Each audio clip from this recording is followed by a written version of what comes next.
si Allah le permet, en réfutation d'un principe erroné de la sunna traditionnelle. Vous avez dû entendre que les traditionalistes ont institué une prière sur le prophète comme étant un rite prescrit par Allah. Nous allons voir que cela découle en réalité d'une mauvaise compréhension et induit en erreur tous les gens de la sunna traditionnelle, les gens dont la norme n'est plus l'ordre d'Allah, mais une tradition humaine. Sourate 33, verset 56. Certes, Allah et ses anges prient sur le prophète. Ô vous qui croyez, priez sur lui et adressez-lui vos salutations.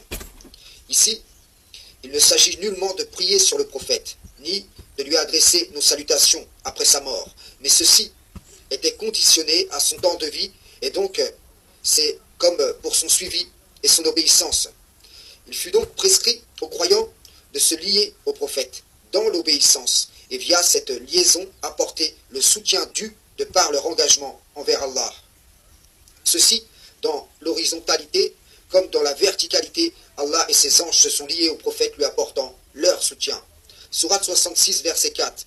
Si vous vous repentez à Allah, c'est que vos cœurs ont fléchi. Mais si vous vous soutenez l'une l'autre contre le prophète, alors ses alliés seront Allah, Gabriel, et les vertueux d'entre les croyants, et les anges sont par surcroît son soutien. Sourate 33, verset 43. C'est lui, Allah, qui prie sur vous, ainsi que ses anges, afin qu'il vous fasse sortir des ténèbres à la lumière, et il est miséricordieux envers les croyants.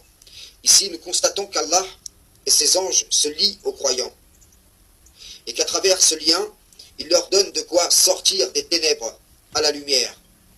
Il faut comprendre que derrière, découlant en conséquence de cette fausse croyance prétendant qu'il est prescrit de prier sur le prophète Mohammed, eh bien, il y a le tashaoud qui est imposé à chaque prière, et ceci est en vérité une forme de culte voué à Muhammad, dans ce qui devrait être exclusivement voué à Allah seul. Sourate 7, versets 29 à 30. Dit, mon Seigneur a commandé l'équité, que votre prosternation soit exclusivement pour lui, et invoquez-le sincère dans votre culte. De même qu'il vous a créé, vous retournerez à lui. Il guide une partie, tandis qu'une autre a mérité l'égarement, parce qu'ils ont pris, au lieu d'Allah, les diables pour alliés, et ils pensent être bien guidés. C'est exactement ce qui arrive aux suiveurs de la tradition. Et une hérésie ouvre souvent la porte à une autre. Au travers de la prière sur le prophète, les traditionalistes espèrent en son intercession. Et ceci est aussi une forme d'association, car nul ne devrait espérer en un autre qu'Allah pour obtenir sa miséricorde, que des serviteurs puissent intercéder ou non.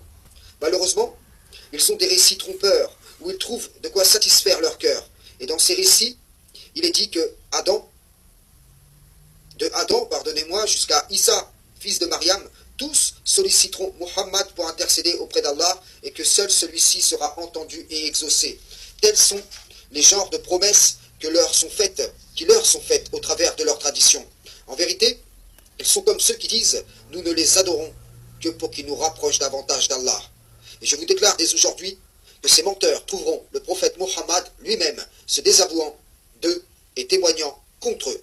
Ces gens pensent pouvoir prendre des serviteurs d'Allah pour allier en dehors d'Allah. Leurs mensonges les trompent en religion.